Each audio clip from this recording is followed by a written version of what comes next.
Congratulations! Thank you. Thank you very much. Ladies and gentlemen, good afternoon. I would like to thank Martin Essel, Michael Fembeck, and all the Zero Project representatives for the kind invitation and for organizing this important moment of discussion that has now become a point of reference for the international agenda. Italy had the honor and pride of hosting the first ever G7 of Inclusion and Disability at the ministerial level last October. And I believe that the 3 days of work that we experienced must truly be a trace for the future, to encourage us to do more and more, and to always remind us that the issues that concern people are priorities. But this G7 meeting also wanted to be a concrete example for experience and participation. For this reason, the first day took place in Assisi, in Umbria, in the open square, where we brought 3,000 people together, and other 3,000 worked in the support network of social health services, volunteering, and hospitality management of the stands, and who participated with their associations.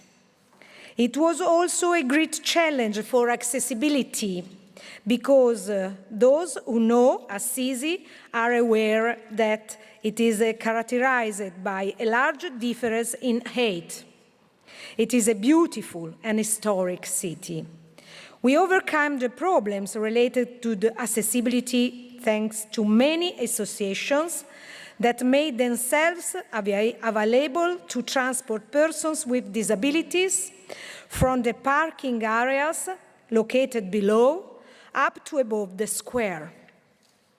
A big stage on the square hosted 19 musicians, including 60 persons with disabilities, who played and sang the national anthems of all the countries.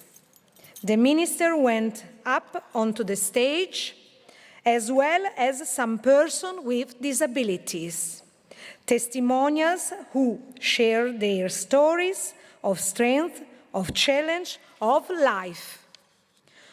We also brought stands into the square with the project of the association, and truck foods where many young persons with disabilities worked, especially those ones with intellectual and relational disability who arrived from all over the country. The work then continued in Perugia at the Solfagnano Castle, where many experts, technicians, representatives of the world of associations discussed various topics, giving life to different considerations, identifying and deepening the priorities included in the meeting's final documents. At this point, I would like to show you a short video with images of the first day of the G7 Inclusion and Disability in Italy.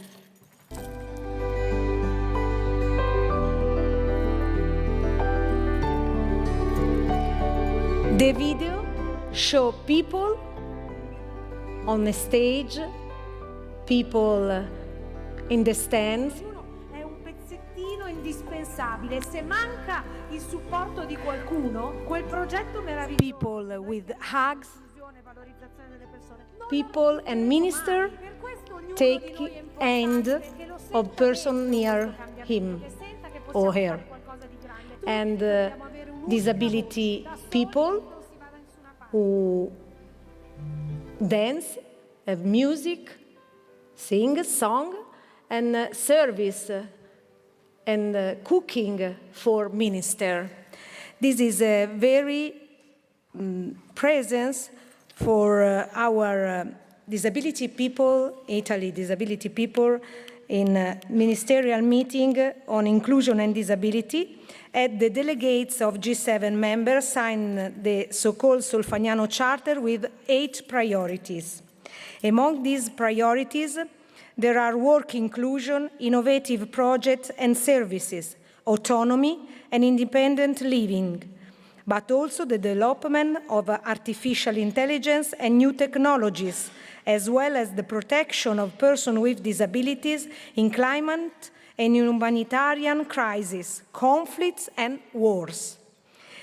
This last point in particular is currently very topical and must be elaborated and supported in all countries. I'm convinced that the dignity of each person's life is characterized by some aspect. Well-being and health, certainly, but also the possibility of living as autonomously and independently as possible and the right to an inclusive work training path. For this reason, in Italy, in line with the UN CRPD, we have activated various strategies.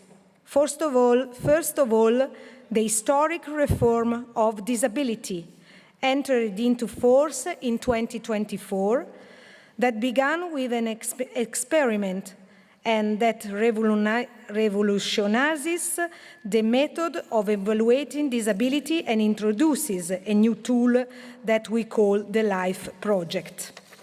The LIFE Project is a new way of taking charge of persons with disabilities and their family in an integrated way, overcoming the fragmentation between health and social responses.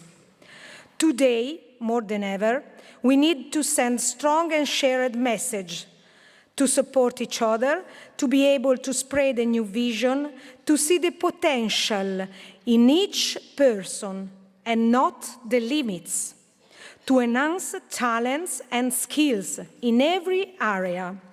We have to start from the institutions, from the third sector world, but we must also stimulate the private world and individual citizens to invest in others to give opportunities. We need to involve as many people as possible, even outside of this conference, outside of the world of associations and third sector bodies. We must work to give dignity to the life of the person in every area of daily life and of the housing dimensions. Services must become increasingly flexible, increasingly welcoming, and interconnected with the territory and other realities.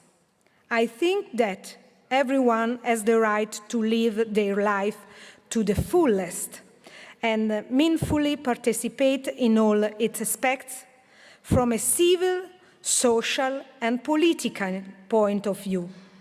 As countries, we must invest more and more to guarantee universal accessibility in every area of daily life and to eliminate every type of barrier. Every person may need to be treated, assisted, take medicine, but we also need a social, relational, emotional, recreational, and sports life. Every person has the right to be happy. Every person has the right to be happy. We also need to reduce bureaucracy in the procedures for requesting services, measures, and aids.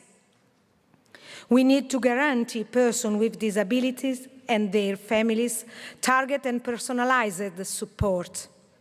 The world has changed, and today, the issue of universal accessibility must be at the top of national and international agendas to guarantee everyone equal opportunities in health, at school, in training, at work, in recreational life, in transport, so that structures, events, everything is truly for everyone. We have a lot of work to do, and to do it together, we must join our forces to reach our goals. Please don't stop it now. Please don't stop it now. Let's go on together. Thank you.